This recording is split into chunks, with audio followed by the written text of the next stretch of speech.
Hi, everybody. Tina Brock, producing artistic director here at the Idiopathic Radiculopathy Consortium in Philadelphia. I'm your host for Into the Absurd, a virtually existential dinner conversation. I do hope you'll join us the next 50 minutes. Sit back and relax as we explore the lives, the hearts, the minds, and the spirits of creators in Philadelphia region and around the world. I'm Tina Brock here, your host for Into the Absurd, a virtually existential dinner conversation, coming to you virtually from Dublin today, which will figure prominently in a conversation with Michael Toner.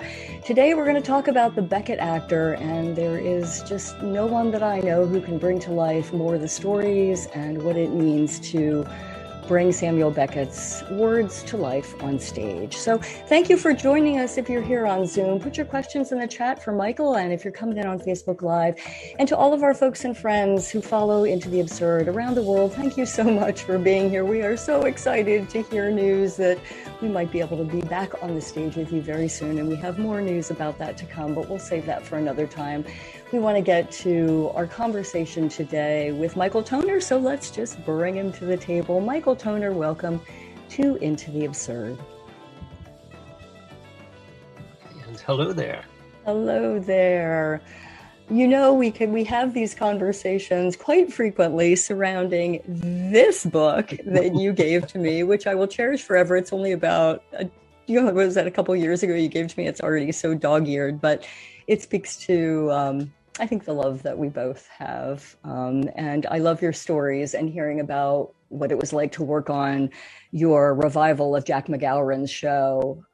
So I want to start, Michael, by, first of all, thank you for being here. And to ask you, when did you know you wanted to revive the show before you saw Jack McGowran's performance or after? Oh, it was after. It was after, much after. I was very impressed with the man's with Beckett's writings, and had been for a good while. I was in grad school in Dublin, and it was seeing Jackie McGowran do beginning to end on stage that it just fascinated me. It was an extraordinary experience. Approaching almost a spirituality. I always remember the ending of it when he finished, and instead of immediate applause, the audience may not have known exactly when the exact end was, but there was a dead silence of a couple minutes, and then immediate, instantaneous applause and standing ovation, and it was. The audience, as the group of us, just felt like we had experienced something really extraordinary on the stage, that just went out to all of us. And I mean, this was Dublin, the Gaiety Theatre. There were priests and nuns there. There were all kinds of people from every walk of life. Within a week, actually, I remember seeing he finished that show. He finished Beckett, and within a week, I saw him perform Davies in The Caretaker. Mm-hmm. This other, sort of down and out character. So doing Beckett and Pinter back to back, extraordinary demands on Jack McGowran, I'm sure, but both performances were quite wonderful, and it was inspiring. I didn't know. I said, "Gee, I'd really like to see that realized again someday." I didn't know I was going to do it. I didn't know I was going to attempt such a thing. I was still a student of literature and drama, so to speak. But it certainly was the main inspiration for attempting to do one-man performances of Beckett's diverse writings. And what would you say when the time did come around where you made the decision to do it? Were you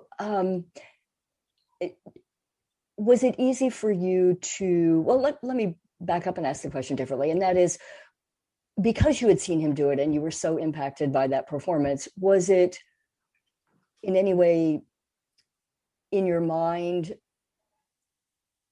that it would be difficult for you to get that out of your mind? To get his interpretation. Yes. Yes, very much so. Yes, very, very much so. I was at the time I decided I wanted to do it. I was doing L'Étranger, The Stranger, in an original production at the Wilma Theatre, the old Wilma, when they were back on Sansom Street, and Yuri Zizka was directing. And playing the stranger was this actor David Schaefer, who was a real aficionado of literature as I was, and we would have great conversations. And I mentioned to David, I said, I want to do this. I want to do a one-man Beckett play, and I want you to direct me. And I said, it's probably going to involve quite a lot of time and effort. And but he said, no problem. He said, I explained what I wanted to do. And he said, he said he agreed, Beckett is degree of difficulty 10. But he said, I'm with you. He was teaching at Friends Central at the time. So we spent a year. We spent a whole year of me going out there a couple times a week and just working a few hours, developing script, trying things, a variety of Beckett's writings, but based on McGowran's, what Jackie McGowran had done beginning to end, with a number of variations, but the same sort of idea, a compilation of Beckett's writings. And Fight really tuned into Beckett. I was very lucky. I just had a hunch this guy would be the director I want to work with. And he was available, and we had this giant sort of theater in the Friends, junior, senior high school to play around with, and it was a lot of work, and we enjoyed the process more than anything else. And I told him, I said, we might not even be able to perform it. There may be no audience, but you want to do this. So we knew this up front, but he said, it's no problem. He's, as we say in the profession, the work itself is its own reward. And that proved to be so. But you did end up performing it quite extensively. I did, yes. And when I first did it, it was quite it's quite funny. It was I wrote a letter to Bernard Havard. He was the new artistic director of Walnut Street Theatre. Bernard, very kind and wonderful friend, and he wrote me back. He said, I've stage managed some of Beckett's plays in England when he worked as a stage manager there. He said, I don't understand him at all. I don't like his plays, but on the basis of your letter, I'll give you my fifth floor theater for a couple weeks. Second stage, Walnut Street wasn't going on yet, so it was still early days. So I had a theater, and I had the director, and I had what I felt was the show. And there were the Philadelphia Inquirer was on strike. There was a major newspaper strike, so it was one of these, just almost winging it. I got an artist friend to do flyers. I posted them around town.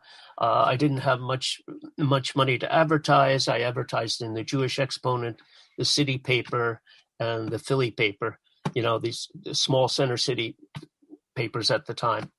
And but we got packed houses. Bernard came the last Saturday night, and it was now this is the artistic director of Walnut Street Theatre. He sat in the aisle. And watched the play. And then he came back afterwards. He said, Michael, that was quite remarkable. I'm glad I gave you the theater. And I was very humbled, and and I've done various performances since then, of a variety of Beckett's things. But I tuned into Beckett, I think, as a young man, first reading him undergraduate in college, and again, grad school in Ireland, studying formally and informally, wandering around the streets of Dublin day and night when it was a large town then, not quite a big city, seeing all kinds of Dubliners. And I mean dispossessed Dubliners, the down and out people, the people who had to live on the streets. I did the same thing in Philadelphia when I was working on script. I got to know a number of street people, They're not easily to access, but to get to know the lives and the shape of how people just out there on the streets, living from day to day, hand to mouth, what their lives are all about. That was the background for part of my studying of how to find these Beckett characters, and as well as your own life experiences, of course. So all of these things contributed a little bit to what I came to understand as this minor vocation of doing Beckett's writings. Not financially rewarding, may I add, but spiritually, personally, incredibly rich and rewarding. And I've been very lucky to get. I consider it an honor to be able to do these things. It's a challenge. It is. The language is a challenge. The rhetoric is a challenge. The humor is quite wonderful, but we can talk about performance of Beckett, in a little bit. Well, no, I mean, I want to just go back real quickly to something Bernard said about, which is not unusual. A lot of people seem to, really take to it or really don't take to it. And I wonder, Michael, if you feel that, and I wonder if your story doesn't bear this out, that they haven't just, that perhaps the production they've seen doesn't contain the elements of either, whatever the elements are that you think are important to doing a really important production of Beckett, humor, the spirituality of it, the sort of getting underneath the quality of the characters on the street. I wonder when you often hear that it's just, I haven't warmed to it, I've seen 7 productions of Godot and I just can't get there. Is it that they just quite maybe haven't seen a production that speaks to them in the same way Jack McGowan's performance did, or your performance did, in Studio 5, or is it that the production just didn't mind those elements well enough? Or is it just that I don't like existential theater? I don't want to think about these things, or a combination of all. It could be any and all of the above. Yeah. I mean, I'm not one to sit in judgment of what's a good performance of a Beckett play or what isn't. I believe Beckett himself was always fairly considerate, at least in his public responses to various productions. I guess it can all depend. It could be any of those things. But I think if you do your basic homework, if you follow the script, if you don't sort of follow Beckett's words, follow his stage directions, and it should come out pretty close to what that author wanted. And that's, So what was it about the performance? What was it about Jack's performance that just left people speechless?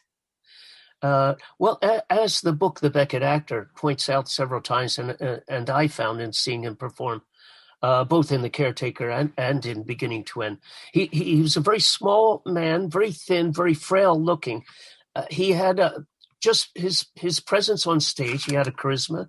He had a great charisma, but he brought out great nurturance in the audience. You saw this little diminutive figure and the frailty of him, and the frailty of his soul, in a way, if I may say, through his performances, through his characterization, both physical and the voice. This big voice in this small, thin, man. It kind of faked you out, but you really cared for this person. I think in all of his performances, film too, you immediately cared for the character. You wanted to help this character. You wanted to nurture this character in any way you can. And that was a special gift I think McGowan had. And I think that contributed to the popularity of all his performances, both on stage and on film. And he didn't milk that. It was part of what he had to give on the stage. It was part of who he was. But by no means would he ever manipulate people in a performance or, on his own that I know of, but so I'd say that's part of it. In working on the different, so you've certainly done many productions, KRAPP'S Last Tape, and just the one-man shows that you revived. Did you approach the work the same way each time, or did say KRAPP'S Last Tape take you in a different direction as you worked on the material? I was very young when I did KRAPP'S Last Tape. I was about 24, 25. But I think with any coming back to a performance of something I've done before, the same with Moon for the Misbegotten, the same with Molly Sweeney. The first thing I say is, let me tell myself that I've never seen the script before, and it's brand new for me, so that I can look for new things, so I can find new things, new ways of bringing energy to the script, and making it interesting and fun, not only for myself but for the audience. Making it new, which we have to do with every play, every performance. Really, make it new and make it fresh and new for the audience every night. But when I would re-rehearse, say the one-man Beckett, beginning to end, or Know How On, the one I did first at the Painted Bride some years back from Beckett's later writings, I always try to approach it as if I've never seen it before, to find these new things, to find new ways of coloring the language of the script, bringing out meaning in a clear way, in a more interesting way, bringing out the humor perhaps more strongly, wherever I feel I've screwed up in previous performances of it, which you're never happy. And I think most Beckett actors, performers, we were talking about Lisa Dwan earlier, Jack McGowan. Jack McGowan, as that book says, he was never happy of any of his performances except A. Joe. When Beckett wrote A. Joe, that radio play for him, he felt he really came as close as he ever had to Beckett's full intentions and his own best performances. So, I mean, you can't have self-satisfaction. And the demands are such, like I say, with Beckett, the demands are such you can never be fully satisfied. So how would you manage that? I want to ask you one thing before I forget to ask you, Michael. So KRAPP'S Last Tape, how about now? Well, now I've grown into the role. Yeah, I mean, It-wise, as I found out doing the one-man Beckett 2 years ago up in Maine, where I had 10 days. I had 10 days notice, and I said, "Gee, maybe I can do a script in hand."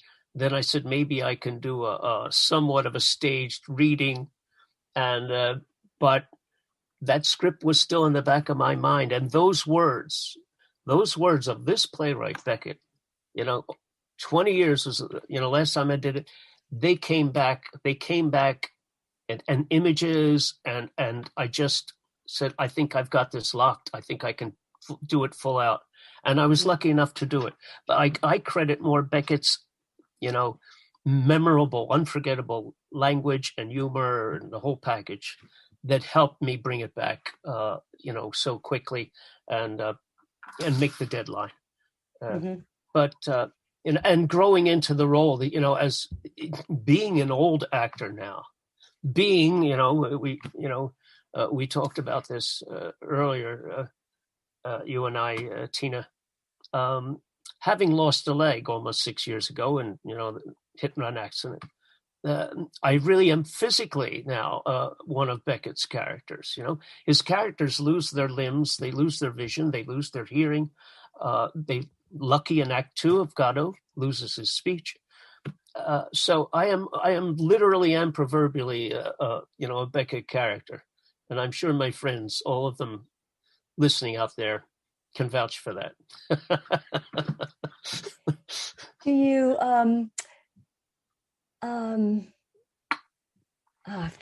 let's ask this one. Do you have a personal favorite? Can you identify a favorite piece that you've worked on? Probably a humorous one. I mean, the humorous more from Beckett's fiction, I'd say The Sucking Stones, which McGowan did so brilliantly. It is very demanding mathematically and physically. That's a favorite. Cascando, wonderful love poem. The poem Cascando, not the radio play Cascando. The story of Mrs. Louse and the Parrot from Malloy is a very bawdy, very funny one, and always a favorite with audiences. It does require, you got to watch the comic timing very carefully. But as with any comedy, you got to get the timing down cold, and especially with Beckett's comedy. So, yeah, there are a number of favorites that, that you could do them as party pieces almost. And there's so much, there's so many favorite parts of Beckett's range that I love. It's hard to pick out one, What do you think that it is, the constraints that the writing, that the constraints on the actor, the performative constraints we've talked about before, Billy Whitelaw talking about, just like nearly losing her mind in her own words, and Samuel Beckett being concerned that, the psychological and the physical demands, Lisa Dwan writing about having to be strapped into, so she couldn't move in the works that she has, one of the works that she's, it just is escaping me right now, which the title of, but what is it that you think is it those constraints? Is it that her, having to hurdle that mountain that is part of the draw to it? Yes. Oh yeah. Yeah, pretty much. I would say the demands are such that you are physically drained afterwards, psychologically drained. A spirit or soul drainage can go on. It's like doing Lear, it's like climbing the mountain, like doing the role of King Lear. You can't do 2 performances a day of this sort of thing. It really would wear you out physiologically, in my humble opinion. And as we see it, it did really profoundly affect Jack McGowan. But I'm sure, Lisa Dwan, I'm sure all of them would say this. Patrick McGee, all those great Beckett actors, they probably have to put everything into it. You need some quiet time both before and afterwards doing this type of role because of those demands. Any play is like this, of course, but for some reason Beckett is, at least with me, and I've read of these others, and Peggy Ashcroft and all of them, they say you were really wiped out when you finish a performance of Beckett. And even excerpts that I've done, it's really noticeable. It's different if I'm performing, say, a poem of somebody or just a monologue from a play. But when I'm doing a monologue from Beckett, there's a drainage there, I feel, both physically and mentally. That's you prepare for, do your physical exercises, do your warm-ups, do your vocal warm-ups, and take care of yourself psychologically, before and after. It's like training for a priesthood or something, a rabbinate. It's very demanding. We talked a little bit earlier about, I think we listened to maybe one of the same or read the same interview with Lisa Dwan about her background is in dance and ballet, and the two make a lot of sense when you think about, I know in our rehearsals, Bob Schmidt and I worked on a production of Endgame, not for the IRC, but for another company. We've done productions of Ohio Impromptu and Come and Go, smaller works, but there's the musicality, there's the dance-like quality of it and the musicality of it, but there's also just this religion of working on it. I'm using religion in the widest sense, but in however you interpret it, that makes it so rewarding, and perhaps was part of what you were speaking about in witnessing Jack McGowan's work, where the audience was just, perhaps because they didn't know that the show was over, but also perhaps because they were moved like you were to a whole different place and time, which is what makes it so impactful. So it makes sense that ballet and the meter of it, that she would have that background and be drawn to it. Is there anything specific in preparing for the revival or any of the one-man shows or any of the pieces that you've done that really kind of scares you about the work? Does it make you nervous? Well, yeah, the situation of the characters, they're, and I say this a lot about, as I look back on my own performances, not just of Beckett, but the type of roles I tend to get cast in over my career, and especially with a lot of the Irish roles, they are, I call them derelicted souls. I tend to play a lot of derelicted souls, and by that I don't mean people who are destroyed by alcohol or drugs or anything like that. I mean that they have been pushed so far, to the very end of the spectrum of their lives, and denied. They are denied so much physically and psychologically, and lovelessness, and just hardly anything to live for. There's an affinity, I feel, and among all the characters, the various characters I've played, that share in this sort of a thing. And the Beckett character, a number of the Beckett characters, but the Beckett character, anonymous character that would be in, say, Beginning to End, or The Know How On, or any of his novels, Molloy, Malone Dies, The Unnameable, That Time, The Company, you could go on and on. There's a connection I make. I understand these people. Don't ask me how, but I feel lucky to be able to, and get an insight and this connection, which helps me in performance. And that kind of, that's what keeps me going with them. And it is terrifying. I'll come back to your original question. The presentiments are often terrifying at the beginning. Mm-hmm. And you just, I do my Buddhist mindfulness training, you just observe it in its terror, in its nakedness, in its ghastliness, that kind of a life, that kind of a person. And then your job is to find yourself in that person and that person in yourself, and make these connections and build a character. Olivier would work from the outside in. I tend to be more from the inside out, starting with myself, as an acting mm-hmm. technique of building a character. But these characters are a degree of difficulty 10, just like the writing. They mm-hmm. are. These are very difficult souls. I think I mentioned to you when I was teaching a course in modern Irish drama, filling in at Villanova, and we did OCasey, and we did Sing, and we did all the classical Irish drama, and and I presented them with.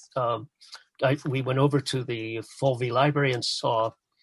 I had them see a film of John Hurt. It was John Hurt doing KRAPP'S last tape. It was wild. The whole class was very, very angry at me, except a few of the very top students who kind of got it. But the class was very angry. And why do we have, that guy was horrible. What was wrong in his life? He was a mess. He's just an old dirtball. They had never had that kind of experience of life. They were young, they were youthful, they're college students, they're bright, they're talented. They had never met negative, horrible things in their lives, and it was coming out. And I let them go on, and I found it very, very fascinating to see these reactions. And Beckett has that kind of reaction on some people, but they were just starting out their lives. Mm-hmm. At middle age, they might be able to watch that and say, "I understand that guy," or a good part mm-hmm. of him now. In an old age, they might say, "I am that person. I've gone through all of that or most of that."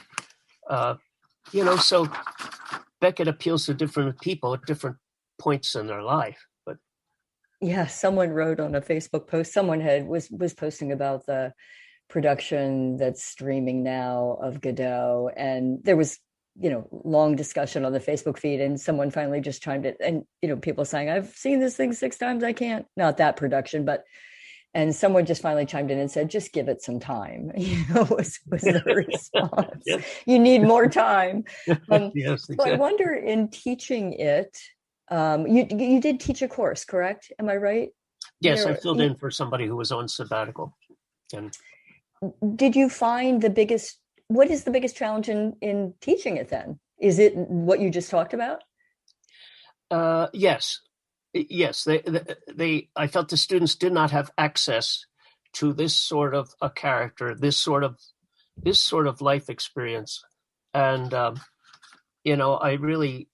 I was concerned because I wanted them to really enjoy Beckett and be able to read further of his writings, of his plays and of his novels, not to make a snap judgment just on one thing. It was, so I did my best, lecture wise, but I didn't force it on students either. And I said, well, you know what, it's just not your cup of tea. I can understand that. But I would, I'd say there are lighter things he's done. You might want to approach his writings more from reading some of his fiction, reading, the trilogy, Malloy, Malone Dies. I think they would find a lot of the humor in there much more accessible, and they could appreciate it pretty much with no problem. These were intelligent students. I thought that one of the aspects that Jordan Young brought out in the book, The Beckett Actor, was that Jack McGowan did an enormous service, maybe too strong a word, but his working on Beckett showed the larger public a way to access Beckett that made sense to them. Like, he illuminated Beckett's work in a way that hadn't been accessible for a large part of the public before that, which I thought was so interesting. So the two, Beckett made possible Jack McGowan's career, and he always was the go-to person. You talk about in the book, it's almost like McGowan fleshed it out better than what Beckett even envisioned. And yet he also helped to bring the work to a wider audience. Yes, yeah. He toured the world, right? I mean, he did tour. He toured the States with it. I think he went to Australia with it, and in Paris, he had performed in other European countries with it, and it was almost like an underground word of mouth thing. You've got to see McGowan doing Beckett. Beckett is actually funny. This guy brings out humor in Beckett, and I'm sure he probably got quite a lot out of it. I enjoy catching people. If I've had friends come, I'll go see your thing, but I don't really. He's not my cup of tea, And then they're fascinated at the end. I didn't know he was so funny. And I said, yeah, because you didn't. Nobody told you could go to these places and these plays and these novels and this short fiction. He's hilarious, and very Irish too. There's a wonderful Irish humor, and his punning and stuff, and his I think of there's a description I heard. I forget what it's in one of the novels. I think Malone Dies maybe, or Malloy. Somebody's described as a well-to-do ne'er-do-well. That's a typical Beckettism, a well-to-do ne'er-do-well. And Beckett gives you the parallel structure, reverses the thing. You think he's going to say something nice, and then he slams the guy's a horrible monster. I'm sure we know many people in our American political scene, shall I say, who are well-to-do ne'er-do-wells. But we won't go there now. Yeah. I want to ask you about Sean O'Casey. I read this in the book today. I thought it was so interesting. Talking about Samuel Beckett's work. He isn't in me, nor am I in him. Talking about the work. What do you make of that? O'Casey said, that's O'Casey's saying, right? Yes. Very interesting. And yet Beckett revered O'Casey. O'Casey did not revere Beckett's works. They were they're two Dubliners. They're both Protestant Dubliners. O'Casey coming from the north side and genuine abject poverty. Beckett coming from the middle class Foxrock suburbs of Dublin, the south suburbs, where All That Falls is set. By the way, that radio play that you're going to do, we're going to do together down the road. Get a plug in there. I think Beckett understood what he was saying and didn't take offense. I don't think Beckett took offense. As Beckett is working, as Beckett himself said, when he worked as an amanuensis for James Joyce as a young man, helping Joyce write Finnegan's Wake. And Beckett made a statement. He was asked about Joyce. And he said, well, Joyce could do everything. I'm paraphrasing now. Joyce could do everything because he knew everything. I'm dealing in lack of knowledge, in ignorance, in nescience, in the inability to have knowledge. It's a whole different kind of ball game of writing. And O'Casey and Beckett, I think, shared many things. They shared a Dublin sense of humor in their writings. They shared their Church of England, Church of Ireland background. But I don't think Beckett was that surprised by that statement or taken aback at all. And I think just Beckett's writings were not for O'Casey. I'm not sure when O'Casey would have died. I think I read in the book they were trying to, it might have been Jack McGowan that was trying to get a meeting together for them. I think you're right. It just never happened. And they, yes, McGowan, and I think he had met O'Casey and visited him several times. You're right. And just couldn't get the two together.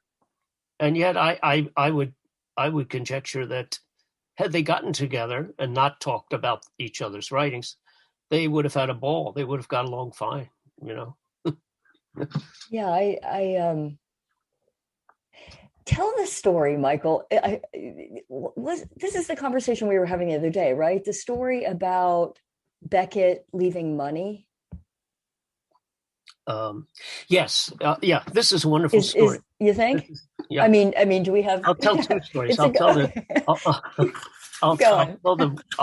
real. I'll tell two Beckett stories that are actually true. And this is a friend of mine, Tom Padlow, who is a writer and illustrator, lives in Hamburg, Germany, with his wife. He went to Temple University. He's from Philadelphia, and he told me this remarkable story. I think it actually appeared in one of the biographies of Beckett. He was in Paris. This is back in the early mid 70s, and he was sort of the down and out in Paris and London. He was broke and he was busking on the street in Paris, and he was Tom Padlow has probably read every great writer and seen every great director movie that of anybody I know. He's just amazing encyclopedia of the arts.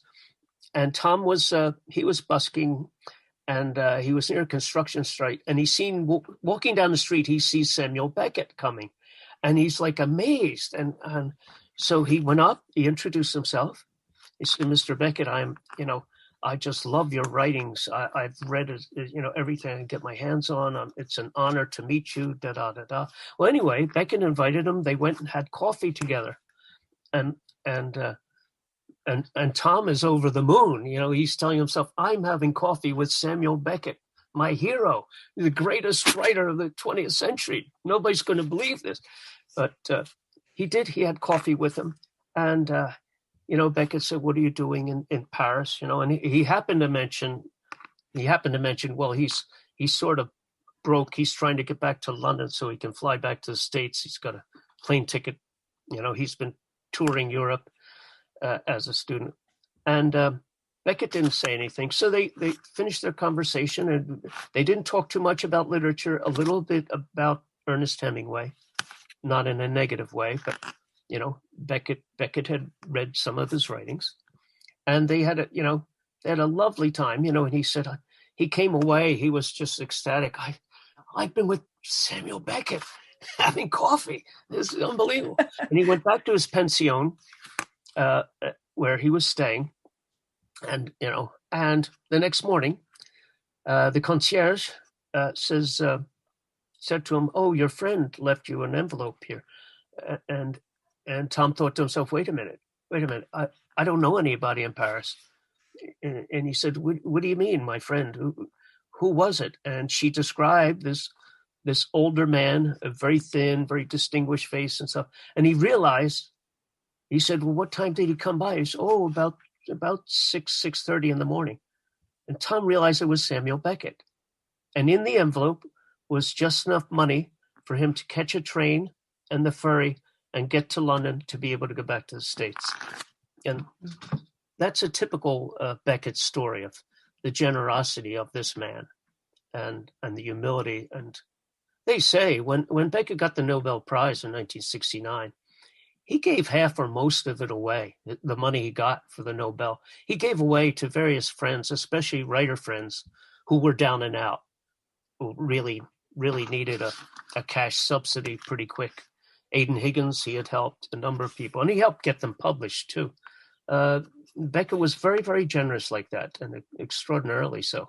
So it's not, it's not an unusual story. Tom, ever since then, he would draw an illustration. He would do some kind of a drawing, artistic piece, and send it to Beckett. Beckett gave him his address, said, whenever you're in Paris, look me up, get together, But he would send Beckett one of his artworks every year at Christmas time until Beckett passed, in 1989. But I'll tell you another story that is that I think you'll find quite interesting, and this has to do with performance. A friend of mine, Joseph Boyce, it was back and forth to New York. He's a playwright and lawyer in New Jersey, and he put this woman, Joan Brown, who was sort of an entrepreneur, and she was going to put together a show called A Dublin Evening, and she was going to. She called me and she said she heard I did Beckett. She asked me if I could do a little segment of performance of some of Beckett's writings for her show, about 5 to 10 minutes. So I said, sure. I was delighted.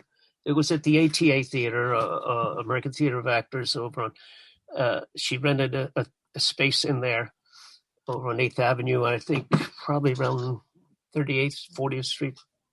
Anyway, she's going to do the show Dublin Evening. It is early December. It's around Christmas time. It was the coldest December New York City had in years. Joan put me up. I stayed in her apartment and slept on the floor with her kitty cat. We kept each other warm. Luckily, her apartment had heat, but it was so cold in New York City. If you were just walking around on the streets and you hardly saw anybody, the cross winds from both rivers, as well as the north wind coming down the main avenues, you would get frostbite if you were walking around for more than an hour. It was that bad. Everybody was just taking subways or cabs or driving. And so Joan rents this theater space. The theater has no heat either, by the way. And here's this hodgepodge of a variety show. We're going to do Beckett, A Dublin Evening, Christmas time. People are shopping. I thought, who's going to come to this show? It was packed. Every show was packed. Every Dubliner, I think, in the tri-state area came to the show. Instead of going shopping for Christmas, it was packed. Was their Christmas. And the headliner was this wonderful actor. It was Patrick Bedford. And Patrick Bedford was a Dublin actor. He worked many years at the Gate Theatre. I'm sure he probably worked at the Abbey, but the Gate and working under Micheál MacLiammóir, Hilton Edwards. But Patrick and Donald Donnelly were the two young actors. As young actors, they had premiered on Broadway Brian Friel's first big hit, Philadelphia, Here I Come. So Patrick ended up, and they did it in rep. The main character for Philadelphia, Here I Come is this Gareth, this young man who's going to leave Ireland and come to Philadelphia, stay with his aunt and her husband. So Donald Donnelly and Patrick Bedward were brilliant actors. They would alternate in rep Gareth Private and Gareth Public every other night. So years pass. Patrick Bedford has stayed on in New York. He's become more or less a New York actor. Long story short, I thought Patrick Bedford is a headliner. This is going to be great. I'm going to meet this, I know about this actor. He's a wonderful Irish actor, Dubliner, of course. And he was doing a segment of James Joyce's Finnegan's Wake, the Aunt and the Gracehoper, little comic thing. And I was doing my Beckett. But the word had got around. Joan Brown, she said, geez, Patrick's like sort of slagging you. I said, what do you mean? Well, he's going around saying, well, this Philadelphia, what do you bring a Philadelphia guy up here for? Why don't we have all New York actors, just New York? Why do they have to get this guy coming up from Philadelphia to do Beckett? Who's he think he is?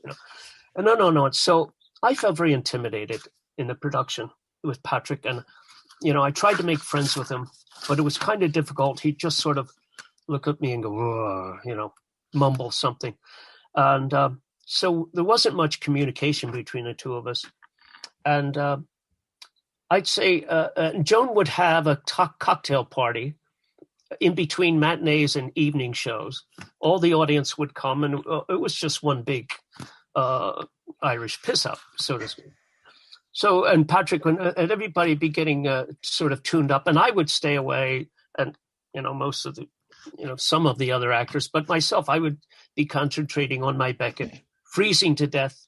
And so one Saturday night, one Sunday, the last Sunday matinee, here we get to the climax of this. Patrick Bedford, the great Irish actor, who's, by the way, he's been going through difficult days at this time, Lord rest him now. But, he has taken to the drink pretty big time. And he doesn't show up for the matinee. It's half hour, no Patrick. 15 minutes, no Patrick. And Joan is running around. Where's Patrick? Where's Patrick? What are we going to do? Patrick's not here. And we don't know where he is. We don't know if he's in the building. And the whole cast, which we would do every show, were huddled in one room, the women's dressing room, with all the little children who were doing the Irish step dancing in their skimpy outfits. We'd all huddle in one room with a space heater to keep the little kids warm and keep ourselves warm. We're all huddled in this room. Joan's running around. She runs backstage. She fell through a hole in the back of the stage. Our entrepreneur fell through a hole backstage, yelling this, where's Patrick? Where's Patrick? What are we going to do? Patrick's the headline. Finally, Patrick comes. Patrick shows up, 5 up. She's already told the house, we're holding the house till, 2:15. Patrick shows up, none the worse for wear, may I add. Goes right to the can, goes right to the John. And Joan's running around. Where's Patrick? Well, actually, he showed up. How did she get out? I mean, how far down the hole did she fall? Did she trip or did she almost to her thigh, I think. Almost to her thigh. It's not funny. Terry Donnelly, who's a wonderful Irish actress and has done tons of things in New York, for years. She works regularly with the Irish rep. We were all roaring laughing. And so Joan's running around. And so funny, we said, Joan, Patrick's he's in the bathroom. He's in the bathroom. But none of us wanted to go near him because we knew this was not a good day for Patrick. So yeah. Joan goes to the bathroom and she's knocking on the door. Patrick, are you in there? Are you in the bathroom? Are you here? Are you here? Are you going to do the show? And there is this pause, and this complete pause, and we're all listening from the one dressing room. And then in this loud, stentorian voice, you hear, I can only deal with one shite at a time. Like the thought of you and all the kids around the space heater. That was Patrick's rejoinder. And the little kids are looking, and then we all just burst out laughing. We were roaring laughing, and we had a great final show. Longer story short, Patrick had announced, the last day that his girlfriend, the woman he was living with, she was videoing the last performance. And would any of us, if you want to buy a copy of it, VHS, $10, $15. So I signed up for it. Oh, Patrick, yes, I'd love to have it, and I really admire your performance. So a week or so later, I get the tape of the whole show. And in it, I get a note from Patrick Bedford himself and saying, "Dear Michael, I don't have to tell you how wonderful you were doing Beckett." And it was just unbelievable. I just thought, this is really wonderful. Patrick has passed, us now, but he really was an extraordinary actor. You could see this when he did his Finnegan's Wake piece. You could see the great actor that was there, that, what have you, got lost in, in the world of New York and party time, et cetera, But I was very, very moved when I got that notice from him, with the little note with the tape, which I still have to this day.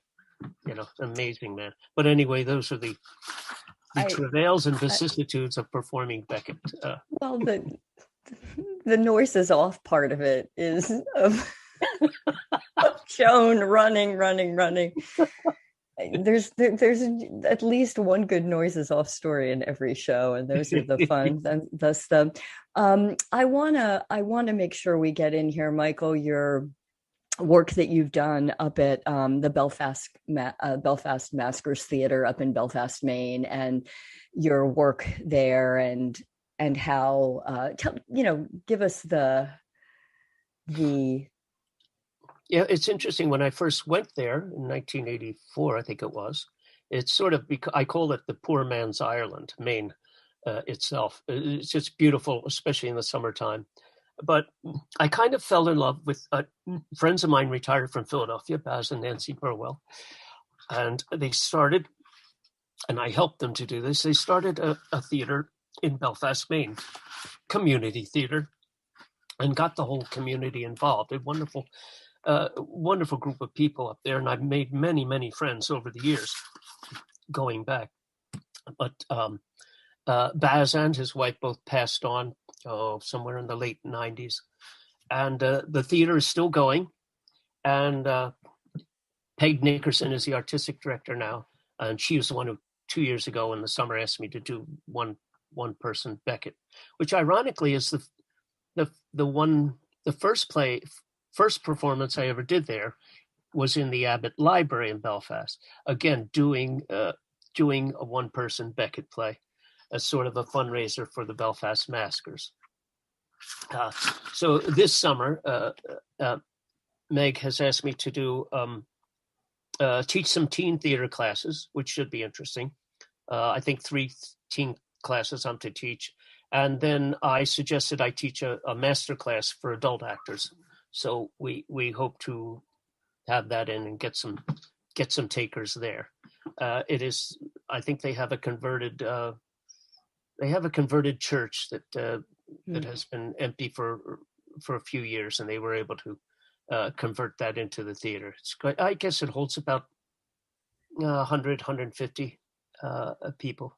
But I just became enamored of the town and its people, not having grown up in small town life. It was actually founded by sea captains from Belfast, Northern Ireland. So there is that, Irish connection there. But I've been really I've done a number of shows with them, and I did a few of my one-man shows. I've done an evening with Mr. Dooley there with them, the Beckett. I performed in some of their community theater shows also. Oh, and I directed Brian Friel's Dancing at LUGHNASA, and some summers back. And then there was an Irish group of women were up from Portland, Maine, and saw it and said, "Could you come down to Portland and do the show here for us? We have an Irish society in Portland. We have a hall, and we have about 500 people who belong to the society." And I said, "Sure." I asked the actors if they wanted to do it. They said, "Yeah." I said, "Let's go." And we folded up the set, and after we did our run and did it down there. Again, Friel, beautiful language, rhetoric, the eloquence, the humor, and of course his play Dancing at LUGHNASA, it's a big Broadway hit. And so I've got to direct there. I've got to do some acting and bring my one-man shows there to help build audience for the theater. And I have a good rapport with the community over 35, 36 years. I have so many, many wonderful, good friends there. A number of them are probably watching, tonight, watching our podcast here. So hello out there, all you Belfasters and Bell Slowers. Don't worry, we're with you. And you're heading up this summer again, right? I hope to be up there the month of August and a week in September, yes, to do these classes. Working vacation. I'll be writing. I'll probably be learning lines for all that fall to do with you. Me too. So writing, rehearsing, and getting together with old friends to the degree that we can, depending on what the pandemic status is. Outdoors certainly, it should be safe, but it's an artist community. There are a lot of visual artists there, sculptors, painters, very literate audience, very sophisticated people. And the native Mainers are quite wonderful.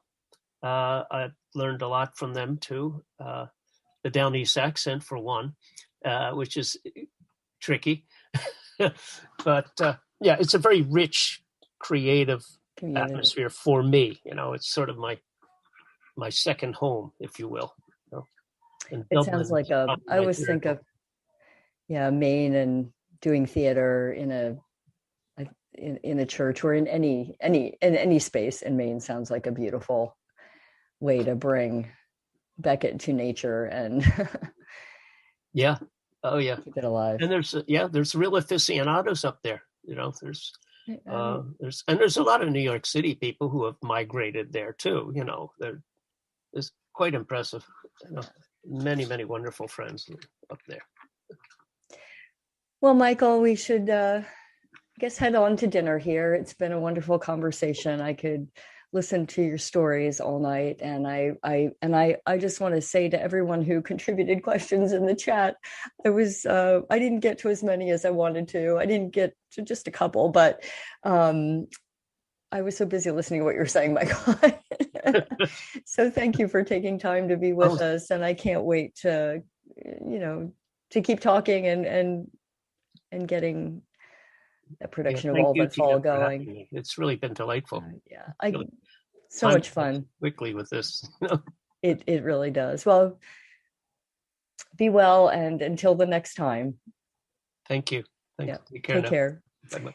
And thanks to everybody for joining us here this evening. I hope you'll be with us next week, Saturday, May the 22nd, when Kirsten Quinn joins us on Into the Absurd. I cannot wait to talk to Kirsten about what's coming up for the Irish Heritage Theatre and all the many shows that she's done here for the IRC, her special joy that she brings to the stage, her presence, her amazing emotional range, and just the fun that we have, the backstage stories, and just what it feels like to think about getting on a stage again. So that's going to be next week, Saturday at 5. I hope you'll join us. In the meantime, have a wonderful week ahead. Enjoy everything there is to enjoy. And we hope to see you back next week on Into the Absurd. Be well.